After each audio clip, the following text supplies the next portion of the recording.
So one afternoon this semester, I was in the lunchroom, which I was often, working at Codman Academy Charter School. And this afternoon in particular, I was hanging out with the preschool until one student raised her hand and called me over. She looked upset, and she told me that another student had been kissing her, even though she asked her to stop. So I looked at this other student, we'll call her Ari. She had this guilty, pouty face on. And I could have scolded her and told her that school is not the place where we kiss people. And granted, it's not. I saw a bigger issue that we had to talk about with these students. And I saw that it was an issue regarding personal space, and ultimately it was about consent. And while consent is a super heavy topic to talk about with preschoolers, I talked to her about respecting people's personal space and listening to them when they say no. And maybe that had never been talked about with Ari.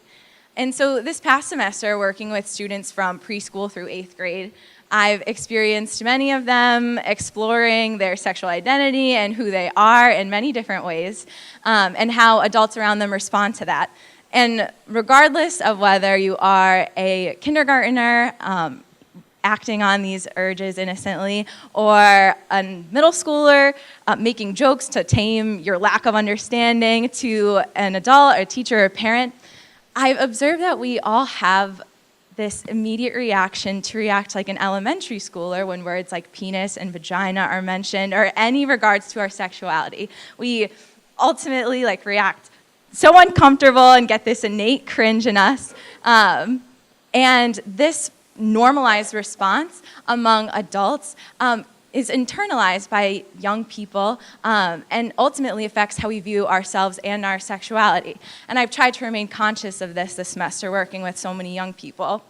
And so one afternoon this semester, it has definitely been challenging to remain that conscious, but one afternoon this semester, two students were out in the hallway, definitely not looking like they were doing what they were supposed to be doing, so I reminded them, if you're not using the bathroom or getting a drink, you need to go back to the classroom. And faced with some pushback, I asked one student where he was supposed to be, and so he turns to me, and without skipping a beat, he says, "You know where I'm supposed to be, Abby? I'm supposed to be peeing out of my dick."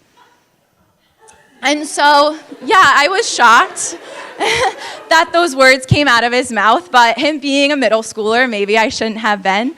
But in my head, I was thinking, why did he choose to respond this way and use these words? And what sort of reaction was he looking to get out of me? For me to grow uncomfortable at the mention of his penis and his bodily functions? That was exactly the personal mission I had set out for myself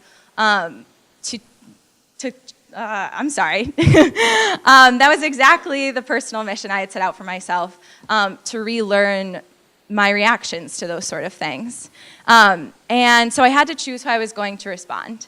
And although I was frustrated and shocked by what he said, I kept on my best neutral face, and I looked up at him because he was actually a really tall middle schooler. And I told him, yes, urine actually passes through the urethra in your penis, so if that's what you're supposed to be doing, then go ahead and do that. And so I watched as the amusement left his face and he shuffled into the bathroom.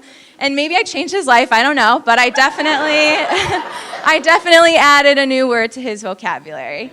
And so I could continue on and on about conversations I've had with students like this. And I definitely expected working with students to be challenging, but I didn't expect it to be this frustrating and to make me feel so dead-ended at times and to make me question the respect I can earn from students and whether or not this personal mission I set out for myself was even worth it. It is much more easy to respond in regards to how using that language is inappropriate. But is that really the problem, that students are saying words like dick? And some of you may be cringing in your seats and you may have that response of, she said a bad word. But I challenge you to ask yourself why you feel that way. So just take a sec. Why take a sec?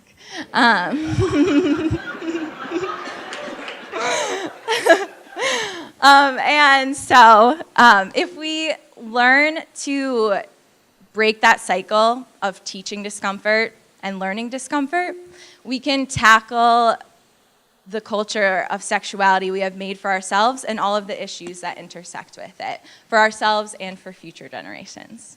Thank you.